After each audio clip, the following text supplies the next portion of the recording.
आकाशी चंद्र चांदण्या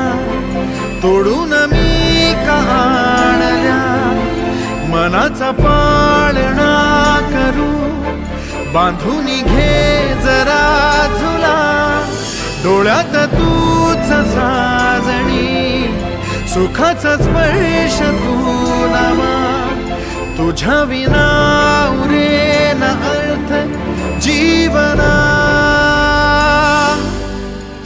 उजळे तुझ्या हसूने कणकण,